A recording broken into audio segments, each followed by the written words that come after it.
Hello friends, welcome to board English. मैं आपका दोस्त अनिल और आज की क्लास में हम समझने वाले हैं बेन जॉनसन की पोइम द नोबल नेचर के important questions and their answers. दोस्तों, क्वेश्चन बहुत सारे हैं लेकिन आंसर्स हैं ओनली 4। शायद आपके समझ में नहीं आया, तो आइए समझते हैं।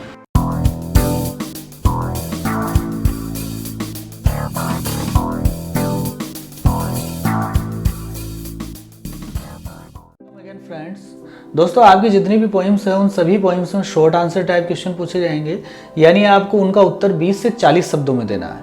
और दूसरी बात यह है, जैसा कि मैंने आपसे कहा था कि भाई क्वेश्चंस ज़्यादा है आंसर कम है। जैसे यहाँ पर देखिए 2 क्वेश्चंस है, दोनों क्वेश्चन का उत्तर एक ही है। यहाँ पर दोनों क्वेश्चन को पूछने का तरीका अलग है और हमारा बताने का तरीका भी अलग है, लेकिन उनका उत्तर सेम है।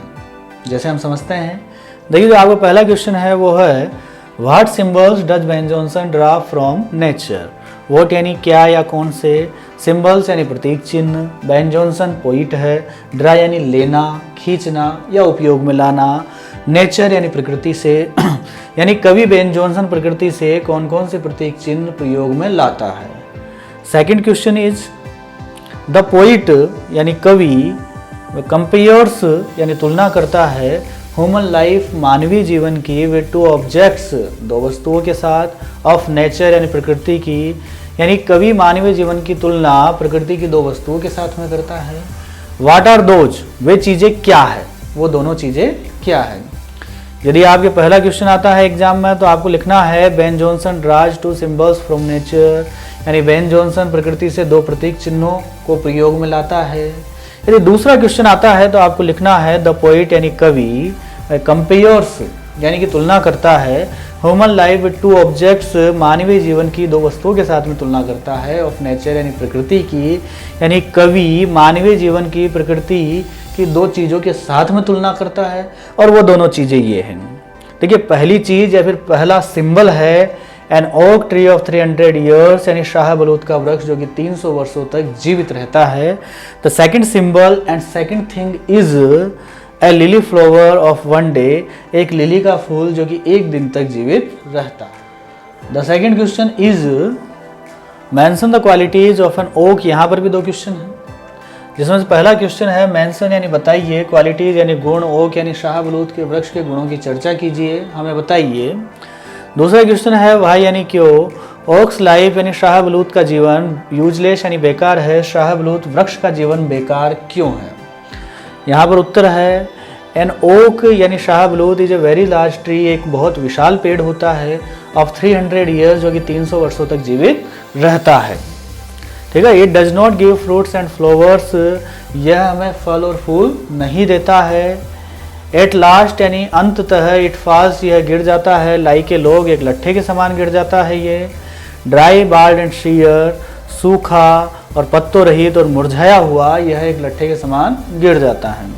ठीक है, इट इज ए सिंबल, यह एक प्रतीक चिन्ह है of meaningless long life, meaningless यानी अर्थहीन, लॉन्ग लाइफ यानी लंबे जीवन का प्रतीक चिन्ह है, यह एक अर्थहीन लंबे जीवन का प्रतीक चिन्ह है। सो यानी इसलिए an oak's tree, an oak's life is useless, यानी इसलिए एक शाहबलूत का जीवन बेकार है। यदि आपके दूसरा क्वेश्चन आता है तो आपको ये लाइन लिखनी है, और यदि पहला ही क्वेश्चन आता है तो ये लाइन लिखने की आपको आवश्यकता नहीं। दोस्तों तीसरे क्वेश्चन में 3 क्वेश्चन हैं, जिसमें से पहला है what are the qualities of a lily, एक लिली के गुण क्या है। दूसरा क्वेश्चन है why does poet call lily the flower of light, call यानी पुकारना, फ्लावर ऑफ लाइट यानी प्रकाश का फूल, कवि लिली को प्रकाश का फूल क्यों पुकारता है। यहाँ पर तीसरा क्वेश्चन है how does a lily of a day impress us, how यानी कैसे, ए लिली यानी लिली का फूल, ऑफ ए डे एक दिन तक जीवित रहने वाला लिली का फूल, इम्प्रेस अस हमें प्रभावित करता है। एक दिन तक जीवित रहने वाला लिली का फूल हमें प्रभावित कैसे करता है। यहाँ इसका उत्तर है lily is a western flower, कि लिली एक पश्चिमी पौधा है। देखिए पश्चिमी का मतलब है संसार के जितने भी पश्चिमी देश है, जो शीत देश है वहाँ पर ये फूल पाया जाता है। ठीक है, लिली एक पश्चिमी फूल है, देट यानी जो, ब्लूम यानी खिलता है, ड्यूरिंग यानी दौरान, द डे लाइट यानी दिन की रोशनी के दौरान खिलता है या फिर दिन की रोशनी में खिलता है, एंड और lives only for a day, सिर्फ एक दिन तक ही जीवित रहता है। बट लेकिन प्लीजेज एवरीवन, लेकिन यह प्रत्येक व्यक्ति को प्रसन्न करता है विद इट्स ब्यूटी, अपनी सुंदरता से। इन दिस पोएम यानी इस कविता में इट इज ए सिंबल, यह एक प्रतीक चिन्ह है, ऑफ लाइट यानी प्रकाश का, एंड मीनिंगफुल लाइफ और सारगर्भित जीवन का। यहाँ पर इस कविता में यह प्रकाश और सारगर्भित जीवन का प्रतीक चिन्ह है।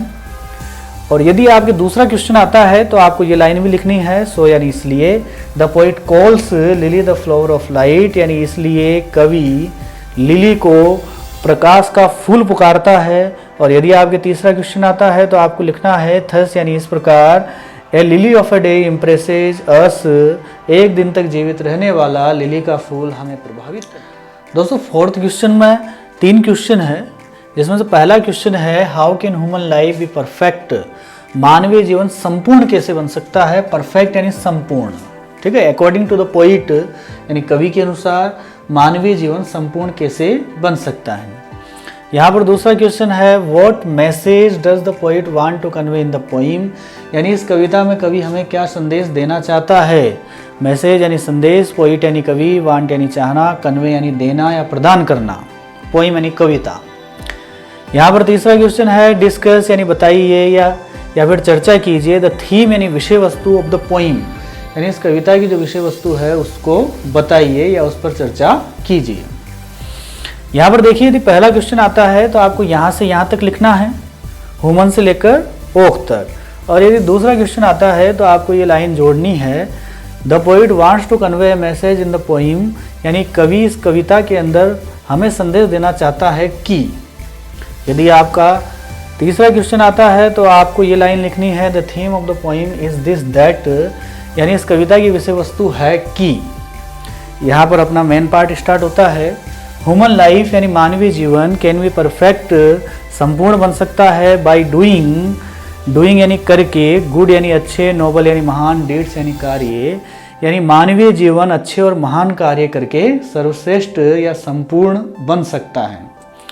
यहाँ पर आगे है ए शॉर्ट वर्ड वाइल लाइफ, एक छोटा सारगर्भित जीवन, लाइक ए लिली, एक लिली के समान, इज मोर इम्पोर्टेंट यानी ज़्यादा महत्वपूर्ण है, देन ए मीनिंगलेस, एक बेकार, लॉन्ग यानी लंबे, लाइफ यानी जीवन, लाइक एन ओक, शाहबलूत के समान, लंबे और बेकार जीवन की अपेक्षा लिली के समान छोटा और सारगर्भित जीवन ज़्यादा महत्वपूर्ण है। यहाँ पर वर्ड वाइल का मतलब है सारगर्भित, और यहाँ पर इम्पोर्टेंट का मतलब महत्वपूर्ण है, देन का मतलब की अपेक्षा, मीनिंगलेस यानी बेकार, ओक का मतलब शाहबलूत।